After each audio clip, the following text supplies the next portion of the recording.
Olá, pessoal, tudo bem? Hoje, seguindo o nosso calendário, nós temos uma aula sobre nova ortografia e verbos, certo? Então, pode ser que vocês tenham um vídeo dividido em dois ou um muito longo, mas, assim, na medida que eu estiver gravando, eu vou verificar o que é que fica melhor para vocês. Mas os slides, conforme vocês podem conferir no painel, né, na plataforma da nossa sala de aula, os slides, eles são diferentes, tá bom?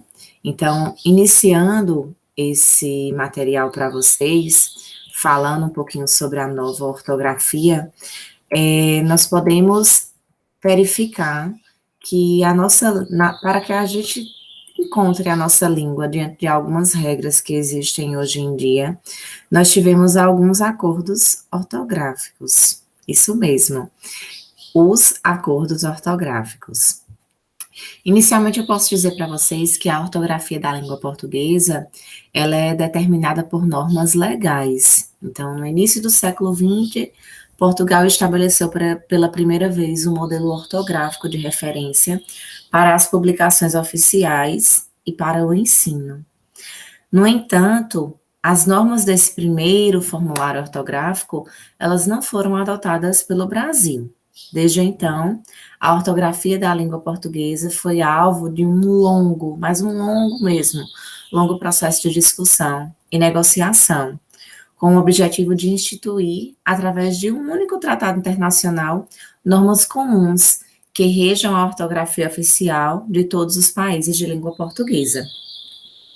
As tentativas iniciais materializaram-se no primeiro acordo, assinado em 1931. Faz um bom tempo, não é verdade? E esse novo acordo, né, assinado em 1931, ele viria a ser interpretado de forma diferente nos vocabulários ortográficos nacionais. Entretanto, produzidos em Portugal, o vocabulário ortográfico de língua portuguesa, de 1940. No Brasil, o pequeno vocabulário ortográfico de língua portuguesa, em 1943, acompanhado de um formulário ortográfico, e aí a gente vai tendo, né, a cada uma dessas datas algumas modificações. E a fim de eliminar, né, essas divergências do que era estabelecido em 1931, 1940, 1943, foi assinado por ambos os países, Brasil e Portugal, né, os países que falam essa língua, mas tomando muito à frente Brasil e Portugal, o Acordo Ortográfico de 1945. Mas esse de 1945 foi aplicado por Portugal, continuando o Brasil a seguir o que foi disposto antes, em 1943. E aí, passados os anos, passadas as décadas, houve várias tentativas de chegar a um novo consenso. Mas, embora no início da década de 70 tenha havido revisões que aproximaram as duas variedades escritas, não foi aprovada oficialmente uma reforma que instituísse um documento normativo comum, fruto de um longo trabalho da Academia Brasileira de Letras e da Academia de Ciências de Lisboa. E aí os representantes oficiais dos então 7 países de língua oficial portuguesa, né, que além do Brasil e Portugal, nós temos Angola, Cabo Verde, Guiné-Bissau, Moçambique, São Tomé e Príncipe, assinaram em 1990 o Acordo Ortográfico da Língua Portuguesa, ratificando também, depois de sua independência em 2004, por Timor-Leste, né, e aí completa mais um país. O Acordo Ortográfico de Língua Portuguesa de 1990 entrou em vigor no início de 2009. Então, vejam aí, foi assinado um acordo, mas 19 anos depois ela entra em vigor no Brasil. E em 13 de maio de 2009, em Portugal. E aí, em ambos os países, né, foi estabelecido um período de transição, em que tanto as normas anteriores em vigor, como a introduzida, né, por esse novo acordo, são válidas. E aí, esse período é de 3 anos no Brasil e de 6 anos em Portugal. com exceção de Angola e Moçambique, todos os restantes países, né, que falam o código português, né, a língua portuguesa, já ratificaram todos os documentos conduzentes à aplicação dessa reforma. E aí é interessante a gente observar, diante dessa questão desse novo acordo de língua portuguesa, que esse acordo foi firmado em 1990, mas na verdade ele foi realizado em 2009 no Brasil, com prazo de adaptação até 2012, que era o período em que as leis, a população teve para ir se adaptando. E aí, obviamente, as pessoas que produzem livros didáticos, né, já que estavam voltados para o ensino, e novos livros dos mais diversos assuntos também fossem se adaptando a essas novas regras. Então, mesmo sabendo que essas mudanças elas existiram, se faz necessário a gente observar sempre que tivermos lendo algum material, quando esse material ele foi divulgado, quando foi a edição dele. Porque dependendo da teoria e do livro que a gente encontre, ou que até nós, professores, possamos disponibilizar para vocês enquanto alunos, nós vamos ter esse material, dependendo do ano de publicação, ainda com regras antigas. Isso não significa dizer que nós, professores, não sabemos as regras desse acordo. E aí, principalmente os professores de língua portuguesa, que muitas vezes são taxados, né, por disponibilizarem algum material do tipo, mas sim porque a edição foi bem anterior a esse acordo. Então, por isso que ainda existem algumas teorias, né, artigos que possam ser disponibilizados que estão aí de uma maneira inadequada do que nós temos desse acordo ortográfico de 2009, certo? E aí, interessante a gente observar, certo? O alfabeto, ele ganhou mais letras na nova ortografia, né? Pode parecer estranho vocês pensarem isso, né? E ele está dizendo, mas antes do novo acordo ortográfico, as letras K, W e Y não faziam parte oficialmente do alfabeto da língua portuguesa e só podiam ser utilizadas em medidas como quilo ou watts. Mas aí vocês podem dizer, professora, mas eu conheço uma pessoa que inicia com a letra K, Catiane, William, Ivna, Ionara, entre outras palavras, Yuri, que tinham essas letras no nosso idioma. Sim, isso pode acontecer, não tem nenhum problema. Mas, formalmente, essas letras não pertenciam ao alfabeto, certo? Elas só começaram a pertencer a partir desse novo acordo, certo? E aí, além de palavras de nomes, né, no mundo digital, onde a gente vê aí esse processo, né, de tecnologização, podemos até dizer assim, com esse neologismo, impregnado, né, constante, cada vez mais no nosso cotidiano, como palavras como Windows, like, Spotify, download, entre outras, são tão presentes. E isso bem antes do novo acordo, certo? Assim como essas palavras dessas pessoas. E aí, devido a isso, os gramáticos cederam e tiveram que se adaptar a essas novas, né, letras. E aí, esse momento agora, ele é um momento em que eu vou expor muita coisa para vocês, até porque essa aula é gravada. Vou expor. Não vou ler todas essas palavras que existem aí na exposição dos slides. Ela pode ficar para uma leitura de vocês ao estudarem esse material. É muito interessante vocês guardarem esses slides, porque ele tem várias regras. Obviamente que não vai envolver todas as palavras, certo? Que foram mudadas, até porque no nosso léxico nós temos uma língua muito rica, certo? E daí não daria também para abarcar todas elas. Mas aí, dependendo da dúvida que vocês tiverem, vocês podem voltar e consultar esse material, tá bom? Então, além de acrescentar as novas letras que já vinham sendo usadas pela população, palavras estrangeiras que passaram a fazer parte do cotidiano também foram incorporadas no novo acordo ortográfico, tais como show, certo? Like, internet, stand-by, kamikaze, certo? Assim como palavras comuns, né? Os nomes próprios passaram a fazer parte oficialmente da norma padrão, como Taiwan, Nova York, Hong Kong, Patrick, William, Emily, Yasmin, entre outras palavras, certo? E aí, no novo acordo ortográfico, nós temos um quesito que muitas vezes é um dos mais procurados, que é a acentuação, certo? Para a acentuação, o novo acordo ortográfico traz alterações, né? Trouxe, na verdade, alterações relacionadas ao acento agudo e ao circunflexo. E aí tem uma lista aí embaixo de algumas das palavras que eram tão utilizadas e que hoje em dia não tem mais esse acento agudo, certo?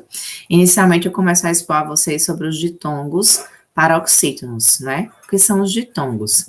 É o encontro de duas vogais na mesma sílaba, né? Em palavras paroxítonas, que cederam o acento agudo. Então, como exemplo, ideia não tem mais acento, assim como boia. Por quê? Porque são ditongos.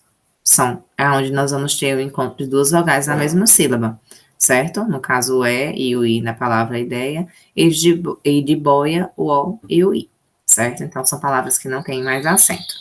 Entre outras que a gente vai contar no nosso idioma, vocês têm aí o exemplo de duas que vocês podem voltar e ler nesses slides, e podem também ter conhecimento de outras. As monossílabas, né, e oxítonas, elas continuam sendo acentuadas no novo acordo ortográfico, certo? Monossílabas são aquelas palavras que têm apenas uma sílaba, e oxítonas é quando as palavras tônicas é a última sílaba, certo? Então, nas monossílabas, elas continuam sendo acentuadas, nas oxítonas também, como exemplo de monossílabas, pó, sol e pá, e de oxítonas, Sumaré, Macapá, certo? Lá, fé, entre outros. Hiatos com paroxítonos com I ou U, certo? Então, o que são os hiatos? Encontro de duas vogais de sílabas diferentes, certo? Duas vogais de sílabas diferentes. Em palavras, ou seja, as sílabas elas se separam, certo? Mas na palavra, obviamente, ela vai se encontrar. Então, os hiatos em palavras paroxítonas, formadas nas letras I e U, perderam a acentuação na nova ortografia, nos casos em que estes vêm antes de um ditongo. Então, as paroxítonas são aquelas palavras em que tem a sílaba tônica como a penúltima. E aí, para ser hiato, elas vão ter que se encontrar, né, em sílabas diferentes, com I ou com U. Exemplo, feiura. Feiura não tem mais acento. Taoísmo não tem mais acento. Bocaiúva também não tem mais acento, certo? Fim do acento para as palavras terminadas em O, tendo acento circunflexo no primeiro O, e em, tendo acento circunflexo no primeiro E, certo? Então, outras palavras que perderam o acento foram as que tinham terminações em O e em. Após o novo acordo, o acento circunflexo foi retirado. Então, creem, não tem mais acento. Enjoo, não tem mais acento. Leem, não tem mais acento. Veem, não tem mais acento. Fim do acento diferencial.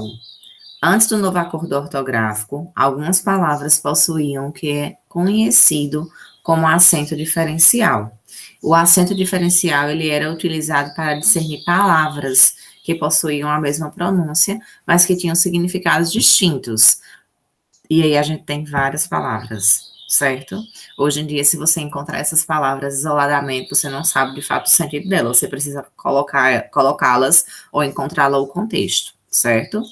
Para, como verbo, ele sempre para quando o sinal está amarelo. Para com preposição. O que tem para comer hoje.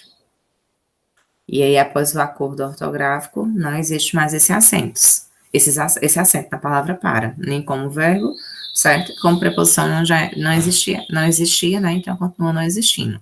Então, como exemplo, vão continuar. Ele sempre para quando o sinal está amarelo, o que tem para comer hoje. Então, foi retirado aí esse acento, tá? Não só dessa palavra para, certo? Mas também outras, como polo, pelo caminho, pelo preposição, né? Pera, enfim. E a gente vai dando sentido. Então, como eu disse antes, é o contexto da frase que irá dizer ao leitor o que representa a palavra, certo? Mas a exceção a essa regra, certo? O verbo por e sua conjugação no passado, pude, continuam com acentuação, certo? Pode, desculpa. Também foram mantidos os acentos nas seguintes conjugações, certo? Do verbo ter, tem, no singular, ela tem, ele tem. Então, no plural, continua com o acento circunflexo, certo? Mas aí vocês percebem que não há repetição do certo? Vem, no singular, ele ou ela vem, eles ou elas vêm, do verbo vir, certo? É um verbo que sempre vale a pena aí vocês, enquanto estudantes, consultarem, né? A diferença das conjugações dos verbos vir e vir, porque algumas coisas, né, algumas palavras, algumas conjugações, geralmente os alunos confundem. Do verbo manter, ela mantém, elas mantêm. Do verbo conter, ele contém, eles contêm, certo? E aí pode ser ele ou ela, eles ou elas, tá? Aí foi só como ilustração, como exemplo. E aí nós temos o fim do trema, certo? Antes do novo acordo ser promulgado, muitas vezes os brasileiros, eles esqueciam de usar o trema nas palavras, né? Que,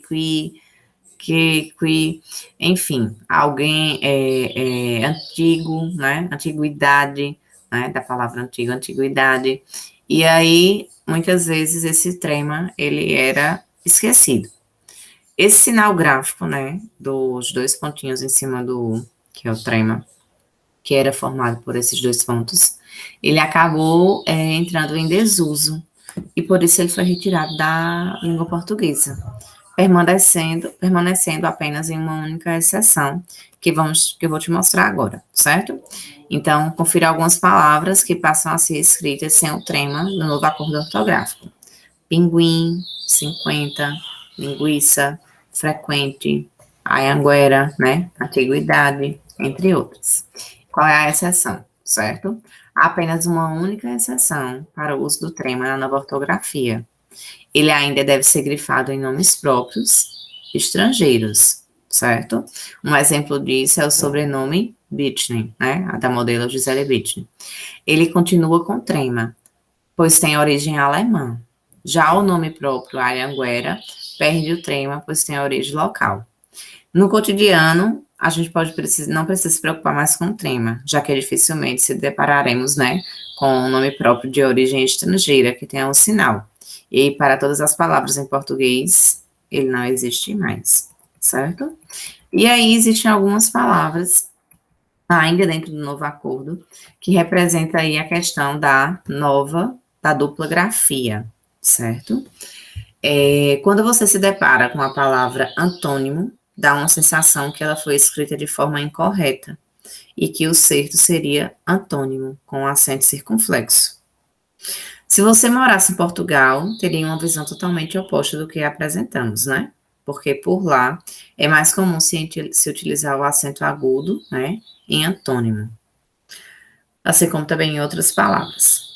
Como o novo acordo ortográfico veio para facilitar a compreensão da língua portuguesa e melhorar a comunicação entre os países lusófonos,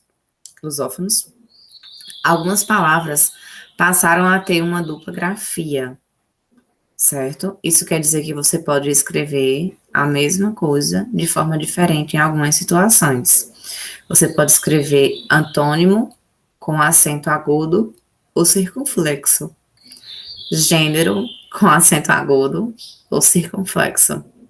Purê com agudo ou circunflexo. Sinônimo com acento agudo ou acento circunflexo. Você pode estar estranhando, né?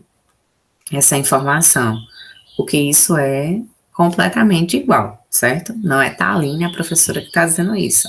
É o novo acordo ortográfico que determina, tá? Por quê? Porque esse novo acordo, ele veio para unificar o que existia em Portugal e o que existia no Brasil. No Brasil, essas palavras são utilizadas com acento circunflexo. Em Portugal, acento agudo. Então, para não banir a utilização desse acento em um país nem em outro, se é aceito as duas formas, tá bom? Hífen no novo acordo ortográfico, certo? Uma outra forma de sinalização muito comum é que provoca confusão, né, entre os falantes, principalmente depois do ensino ortográfico, né, é o hífen, certo? E ao contrário do trema, que foi tirada, né, o hífen, ele foi mantido, e algumas regras foram simplificadas para tentar tornar mais fácil, certo? Para pessoas que são alfabetizadas, né, no século XX, ou no início do século XXI, essa questão do hífen se torna um pouco mais complicada, porque a gente aprendeu uma regra, me incluo, né? Agora tenho que entregar a minha idade nessa hora. Nós aprendemos de uma maneira e agora existe outra, certo? Mas a função do hífen é unir palavras com o objetivo de passarem uma ideia única, certo? Então, os verbetes, eles podem ser derivados de nomes de lugares, ações, procedimentos, características e até para designar animais e plantas. Como são muitas regras, eu vou separar esse material aí para vocês, para que a gente possa entender melhor, certo? E vocês tenham aí uma vasta lista que vocês possam consultar depois. Então, nós temos inicialmente o uso do hífen, né, que permanece. Então, o hífen continua nos seguintes casos. Se a segunda palavra começar com H, como em super-homem e pré-história. Então, o hífen continua, certo?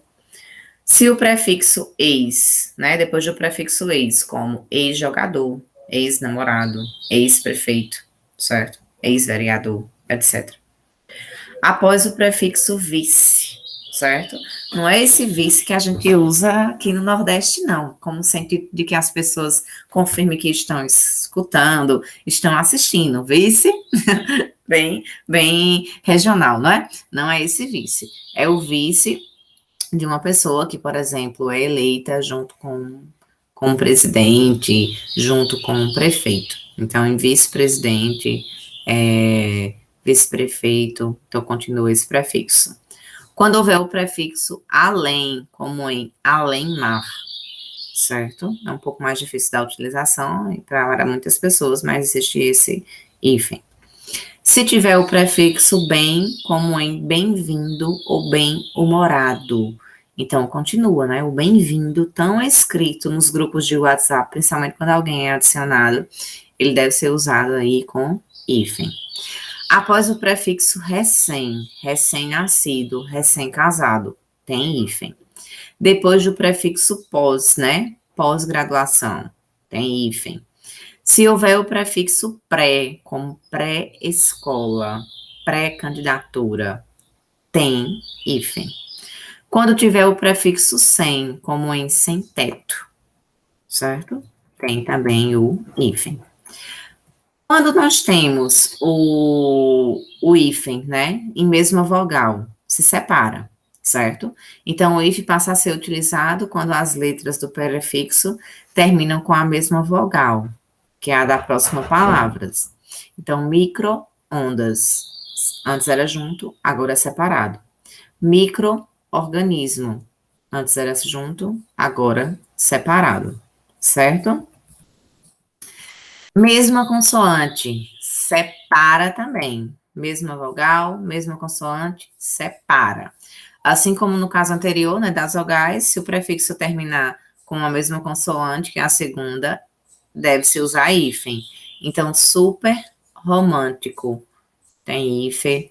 Interregional, tem hífen. E subbibliotecário, também tem hífen. Quando a vogal é diferente, a gente junta, então. Vogal ou consoante igual, a gente separa com hífen. Vogal diferente, a gente vai o quê? Juntar, certo? Então, infraestrutura, junto. Por quê? Porque nós temos a vogal A juntamente com a vogal E. Então, são diferentes, na verdade? Então, junta. Autoestima, mesma coisa. No final de auto, nós temos a vogal O, e no início de estima, nós temos a vogal E. Então, autoestima junto. Coautor. Co termina com O, e autor inicia-se com A. Então, coautor. Semiaberto, né? Regime semiaberto. Antes era separado, agora é junto. Por quê? Porque as vogais são diferentes, certo? Consoante diferente, junta, certo? Mesma coisa da vogal. Se a consoante que encerra o prefixo é diferente da que inicia a próxima palavra, o hífen deixa de existir, como demonstrado a seguir. Então, subchefe, né? Sub termina com a consoante B e inicia-se com C, de chefe. Então, junta. Hipermercado, mesma coisa. Termina com a consoante R, de hiper, e inicia-se mercado com a consoante M. Então, junta. Consoante mais vogal, junta também. Autopeça, semicírculo, microcomputador. Então, tudo junto, certo? Hífen quando a vogal seguida de R ou S. Bora prestar atenção aí agora, né? O hífen ele foi retirado em casos no qual o prefixo terminado em vogal e a próxima palavra começa com R ou S. Então, vamos pegar o exemplo de girassol. A palavra tem o prefixo, né? Gira, que termina com a vogal A, e em sequência vem a palavra sol, que começa com a letra S. Então, por isso, ela deve ser emendada, né? Ela deve ser junta, né? E a letra S, ela é dobrada para que o som da pronúncia fique correto, certo? Então, gira, sol, acrescenta-se o S. Mesma coisa aconteceu com ultrassonografia, antisséptico, contra-regra. Eram palavras que eram separadas, mas ao juntar para manter o som da pronúncia, foi acrescentado um novo S e um novo R. Ok? Hífen para circun e pan. Os prefixos circun e pan possuem hífen quando a palavra seguinte começa com uma vogal ou as letras H, M e N. Hífen, certo? Prefixos que possuem, né, regras diferentes, certo? Para circun e pan. Então, pan-americano continua separado. Pan-helenismo, separado. Circunnavegação, separado. Porque ambas vão iniciar com essas letras, né? No caso aí do pan-americano, iniciou com a A. No caso do helenismo, com a H. E do circunnavegação com o N. Certo? Porque pan-americano, iniciada com e as demais com as letras da exceção, H, M, N. Exceções das regras do hífen. Infelizmente, mesmo após a simplificação da nova ortografia, ainda existem algumas exceções, certo? E detalhes que devem ser vistos sobre o hífen. As palavras a seguir, por exemplo, continuam com hífen, como segunda-feira, couve-flor, guarda-chuva, erva doce. A mesmo tendo essas regras, né, são palavras que têm exceção, certo? E aí as pessoas vão dizer que essa questão do erva doce são nessas palavras, não apenas para erva doce, mas para outras, que são atribuídas a ervas, certo? Então, essas palavras geralmente vão estar aí com hífen. Já outras palavras acabaram sendo aglutinadas, como manda-chuva, paraquedas. Então, dentro das exceções, algumas palavras fazem parte daquilo que os gramáticos chamam de noção de composição, enquanto outros não fazem. E ainda existem regras especiais bem específicas e de uso raro, mas a gente não vai se preocupar nesse momento tanto com isso, né? Então, vamos nos deter inicialmente ao que foi apresentado sobre o hífen, a essa regra geral. Mas aí, nós vamos poder observar também em relação a isso, que diante desse novo acordo ortográfico e de tantas essas regras, né, que eu fiz a leitura, que de fato eu fiz a leitura para vocês, né, vocês podem estar se perguntando, né, como aprender tudo isso, já que são regras, né, tão pontuais sobre vogais, consoante e tais prefixos, certo? Nós já sabemos, né, enquanto estudantes, né, e enquanto professora, que a língua portuguesa, ela é complexa. E ao longo da matéria, a gente vai sempre estar aprendendo diversas regras, né?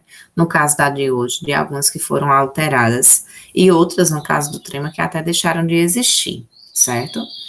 Para as pessoas, como eu disse, né, no decorrer do vídeo, que foram alfabetizadas antes de 2012, ou de alguma forma não teve contato com o acordo ortográfico, as novas regras, elas podem ser um pouco complexas, isso é normal, certo?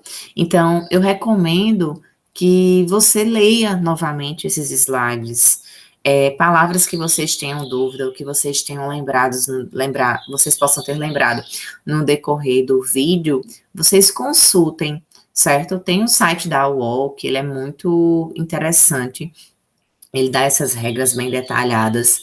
Também tem um outro site da Infopédia. Eu não lembro, acho que o da Infopédia é infopedia.net.br, certo? O do UOL é uol.com.br, certo? Para que vocês possam estar consultando.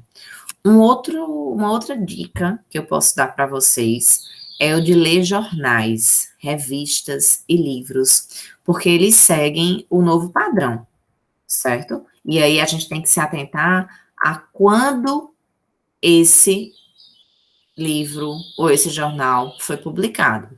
Se ele vem principalmente dos anos de 2015 para cá, então ele está tranquilamente nas regras, certo? Agora, se ele foi editado, né? Se ele foi, podemos dizer assim, publicado antes desse período, então tenham certeza que vocês vão encontrar essas palavras de uma maneira inadequada, tá bom? É uma certeza, certo? Antes de 2012, uma certeza. E então eu aconselho que vocês procurem bibliografias atuais, porque é mais interessante que esse material seja visto dessa forma, tendo em vista que, partindo disso, né, a gente pode tranquilamente ler e não se preocupar com se está atual ou não, certo? Então, sabendo que foi publicado depois, o material vai estar atualizado. E aí, gente, como nós sabemos, diante do nosso cronograma, eu estou aqui ao lado olhando para a minha pasta, certo? O cronograma de vocês, nós sabemos que essa quinta aula, ela traz para a gente essa noção de ortografia e verbos.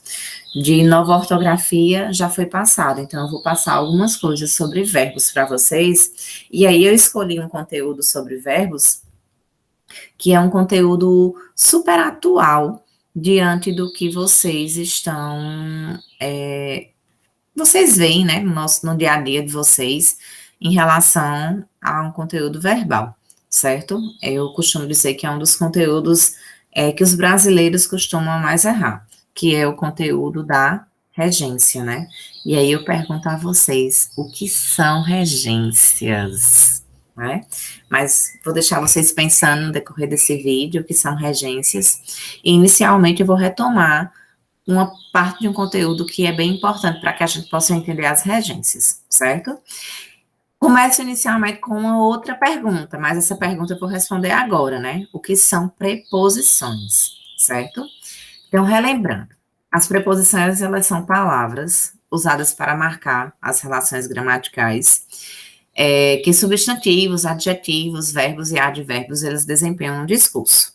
Em outras palavras, as preposições, elas são unidades linguísticas dependentes de outras, ou seja, elas não aparecem sozinhas no discurso e servem justamente para estabelecer a ligação entre dois termos. Então, é através da preposição que nós vamos ligar termos em uma oração, termos em uma frase, certo?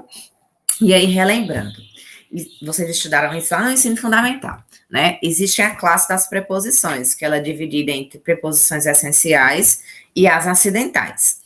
As essenciais, nós temos as preposições a, ante, após, até, com, contra, de, desde, em, entre, para, perante, por ou per, em algumas variações históricas ou geográficas, não é tão utilizada hoje em dia, mas existe, né, em alguns livros antigos. Sem, sob, sobre e traz, certo? E as preposições acidentais, que são aquelas preposições que elas não surgiram, são palavras que não surgiram para serem preposições, mas acidentalmente elas podem ser utilizadas no sentido de unir palavras ou dar sentido a determinadas frases, né? Afora, como, conforme, durante, exceto, feito, fora, mediante, salvo, segundo, visto, entre outros, tá certo? Entre outras palavras. E aí eu venho para essa definição de regência, certo? A regência, gente, é a relação de dependência entre o verbo e o seu complemento, ou entre um nome e um complemento. Por que verbo e nome? Porque nós vamos ter a regência verbal e a regência nominal, certo? Então, seja o verbo e o seu complemento, que seria a regência verbal, ou o nome e o seu complemento, que é a regência nominal, certo? E aí eu trago a definição delas. A regência nominal é o nome da relação existente entre um nome. Esse nome ele pode ser um substantivo, um adjetivo ou um advérbio, e os termos regidos por esse nome. E essa relação ela é sempre intermediada por uma preposição. Já a regência verbal é a parte da língua que se ocupa da relação entre os verbos e os termos que se seguem a eles e complementa o seu sentido. Então, os verbos são os termos regentes, certo? Enquanto os objetos direto, indireto e adjuntos adverbiais são os termos regidos. A gente vai ver isso com mais calma e através de exemplos, certo? Se na regência verbal nós temos uma relação de dependência entre os verbos e os termos que o complementam, né, ou modificam, os que vão complementar o verbo, né, que são os complementos verbais de objeto direto e objeto indireto, e os que vão modificá-los são os adjuntos adverbiais, certo? E aí, para a gente ver essa questão da regência verbal, eu vou relembrar inicialmente para vocês o que são os verbos nocionais ou significativos. E são os verbos que se classificam como intransitivos ou transitivos, certo? Os verbos intransitivos, eles não vão demandar complemento. Geralmente são os adjuntos adverbiais que costumam acompanhá-los e modificá-los. O que é comum, por exemplo, a utilização das preposições, que nós revisamos há pouco tempo, certo? Para que a gente estabeleça um sentido de coesão entre as palavras. Então, a palavra cheguei a São Paulo, né? O verbo chegar é um verbo intransitivo, certo? Mas ele vem aqui sendo modificado, né, por um advérbio de lugar, certo? São Paulo, né? Quem chega, chega em algum lugar, certo? Então, nós vamos verificar aqui que por ele, nesse sentido, em relacionado ao lugar, ele é intransitivo, certo? Então, cheguei, né, o verbo intransitivo, o a, né, que tá aí como preposição, certo? Transitivos, né? Vamos ver aqui enquanto os objetos diretos, né, e objetos indiretos. Então, os transitivos, vou mostrar através de alguns exemplos. Quando nós temos a frase, né, também chamada de oração por termos um verbo, não assistimos ao jogo, nós vamos localizar o verbo. Qual é o verbo? É o verbo assistir. Quem assiste, assiste a alguma coisa. Então, eu tenho aí a preposição, mais o artigo o, que antecede o substantivo jogo. Nesse caso, nós vamos ter o quê? Um verbo transitivo indireto, certo? Porque o verbo exige a preposição. Aí vocês podem dizer, professora, mas na oração anterior, né, cheguei a São Paulo, nós também tivemos uma preposição, mas não foi uma preposição exigida pelo verbo, e sim pelo contexto para que exista coesão na frase, certo? Porque quem chega, chega em algum lugar, certo? Diante da norma gramatical, certo? E aí quem chega, na verdade não chega, né, não é nem chega em algum lugar. Quem chega, chega. Não tem exigência de um complemento, certo? Diferente do verbo assistir. né? Não assistimos. Sim, assistimos ao quê? Né? O que é que você está assistindo? Assistindo a quem? Né? Então, a gente precisa verificar aí o sentido do verbo, certo? Para poder verificar essas regências. Passando para o próximo exemplo. A cobra venceu o tigre. Qual é o verbo? Verbo vencer. Quem vence, vence algo, vence alguém, vence alguma coisa. Então, eu verifico com essas palavras, né, essas perguntas, que eu não tenho a exigência de uma preposição. Se eu não tenho a exigência de uma preposição, eu tenho um verbo transitivo direto, porque o seu complemento, né, o tigre, ele é um objeto direto, tá?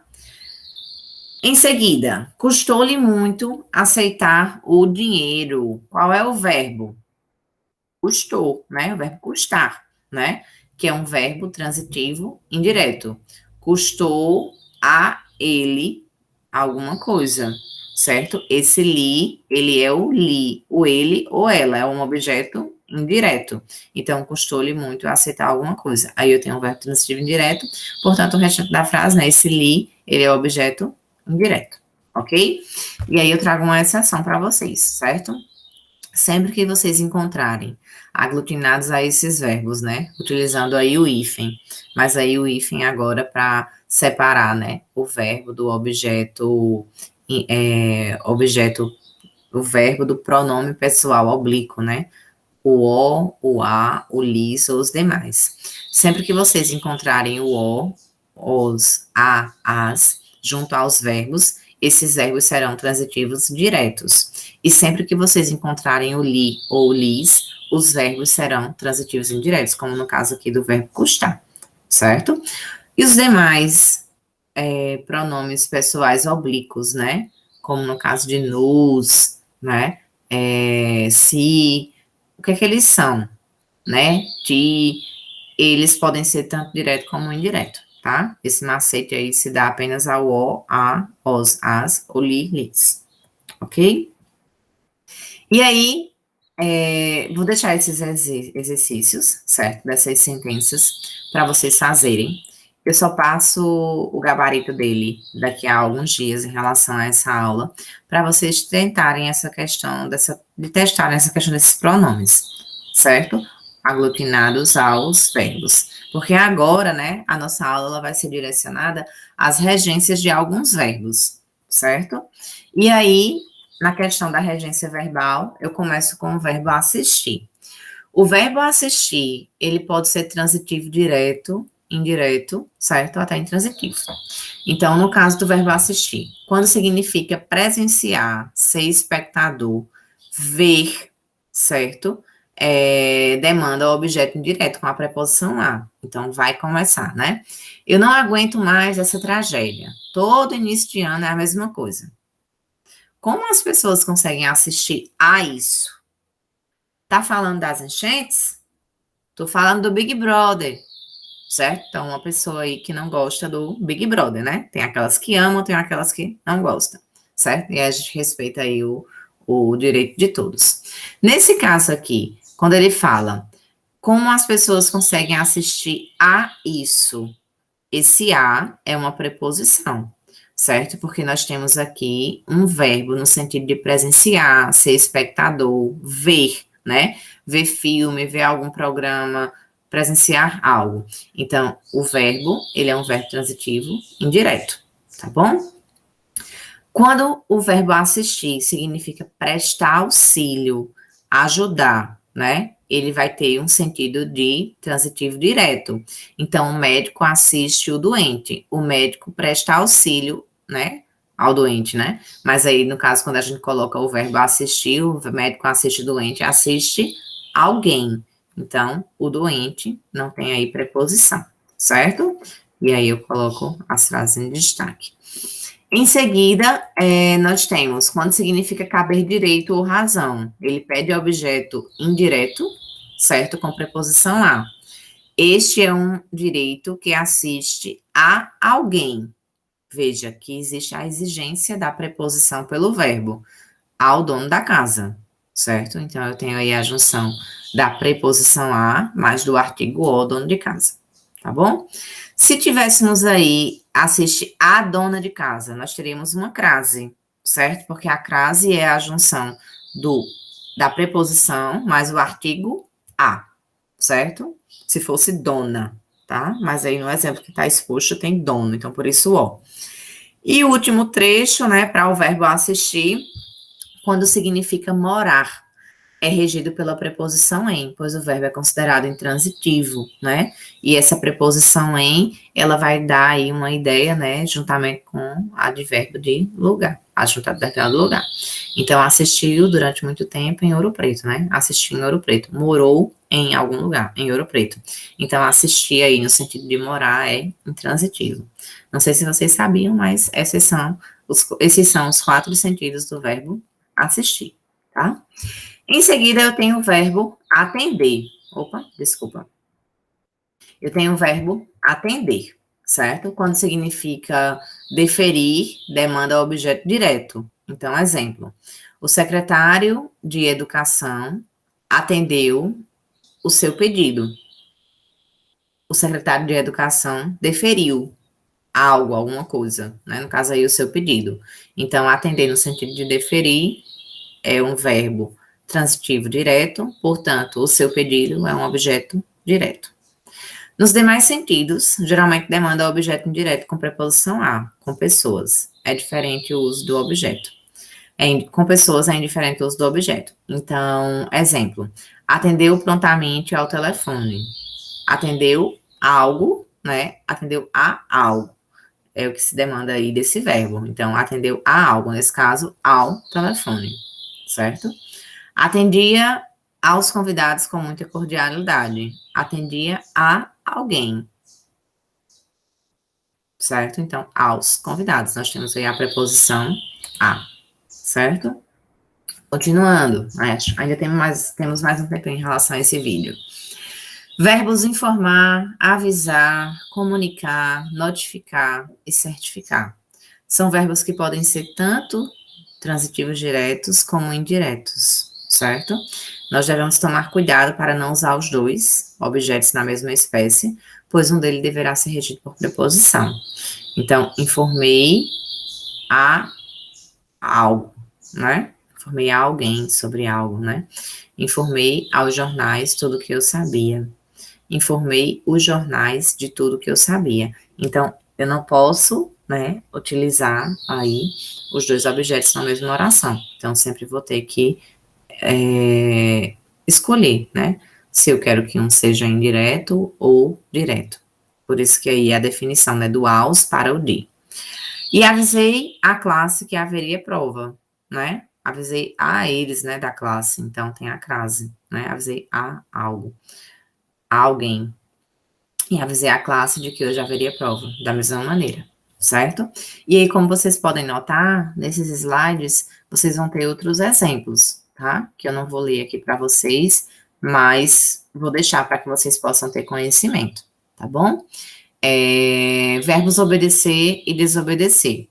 Esses são verbos que sempre serão transitivos indiretos, ou seja, eles sempre vão precisar da preposição.